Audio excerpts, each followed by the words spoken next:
Selamat pagi, salam sejahtera. Isu hangat pagi ini, adakah Muhyiddin akan terus sokong Ismail Sabri jika bersatu kalah dalam PRN Melaka?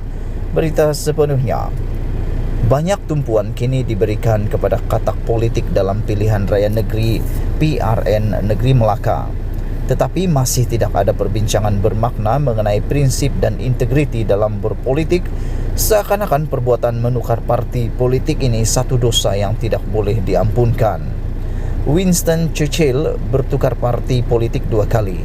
Pertama kali sebagai seorang ahli parti konservatif semasa beliau mula ahli parlimen pada tahun 1901.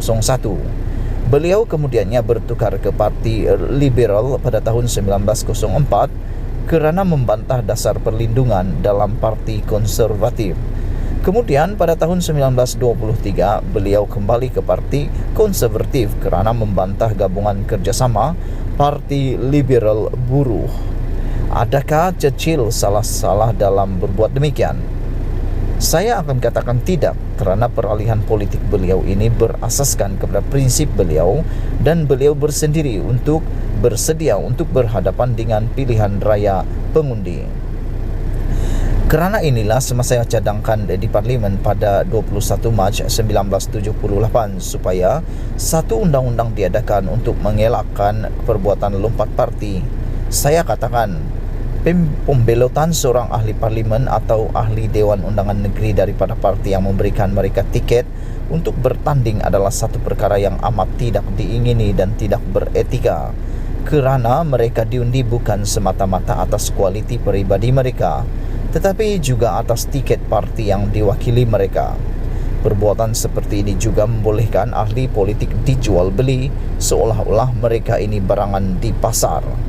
Sekiranya seorang ahli parlimen meletakkan jawatan atau dibuang dari parti yang mana beliau bertanding sebelum ini, maka beliau perlulah mengosongkan kerusi beliau untuk memberi laluan kepada satu pilihan raya kecil.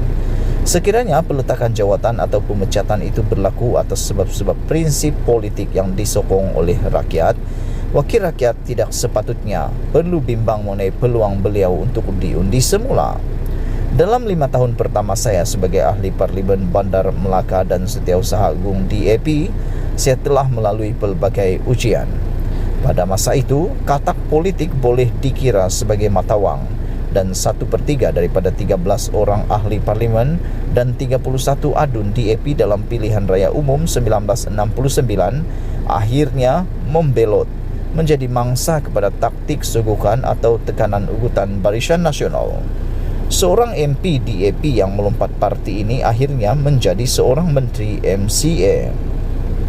Terdapat cubaan serius untuk menzahirkan jangkaan seorang pemimpin kanan kerajaan pada awal tahun 1970-an yang mengatakan DAP ini sudah sebelah kaki di dalam kubur, terutamanya selepas saya menolak tawaran MCA supaya DAP dibubarkan dan menyertai MCA untuk beberapa orang pemimpin DAP menjadi menteri dan timbalan menteri. DAP bukanlah sebuah parti politik orang Cina, sebaliknya parti politik untuk semua rakyat Malaysia. Inilah prinsip yang kami pegang erat, biar apapun cabaran politik yang dihadapi. Komitmen pemimpin dan ahli-ahli parti kepada prinsip Malaysian First bukannya meletakkan identiti perkauman Melayu, Cina, India, Kadazan atau Iban dahulu. Inilah yang menyatukan parti dan memberikan kekuatan untuk kita terus berkembang. Mantan Perdana Menteri Muhyiddin Yassin telah mengatakan dalam satu sidang secara maya untuk PRN Melaka di laman web Facebooknya malam semalam, yang keputusan untuk membentuk bersatu adalah kerana keadaan dalam negara sedang teruk akibat isu kleptokrasi. Beliau mengatakan yang beliaulah orang di sebalik pembentukan bersatu dan bukannya mantan Perdana Menteri merangkap pengurusi bersatu Dr. Mahathir Mohamad. Saya menolak untuk berbuat demikian kerana DAP komited dengan keputusan untuk Anwar menjadi calon Perdana Menteri. Perkara ini mengingatkan saya kepada mesyuarat gunting dalam selimut bersama dengan Muhyiddin Yassin pada 25 Julai 2016 di Hotel Le Meridian, di mana Muhyiddin cuba mendapatkan sokongan DAP untuk membolehkan beliau menjadi Perdana Menteri. Saya menolak untuk berbuat demikian kerana DAP committed dengan keputusan untuk Anwar Ibrahim menjadi calon Perdana Menteri. Saya amat tertarik dengan pengakuan Muhyiddin malam semalam kerana ia merupakan satu pengakuan pengkhianatan Muhyiddin terhadap manifesto Pakatan Harapan untuk membina semula negara dan memenuhi harapan rakyat. Muhyiddin mengatakan bersatu menyertai Pakatan Harapan PH untuk membentuk gabungan politik yang kuat yang boleh menumbangkan Kerajaan Barisan Nasional BN. Perkara ini menjadi realiti apabila PH menumbangkan BN dalam PRU 14 pada tahun 2018. Tetapi Muhyiddin tidak pernah percaya kepada manifesto pilihan raya Pakatan Harapan ini. Manifesto ini hanyalah satu muslihat bagi beliau untuk menipu pengundi.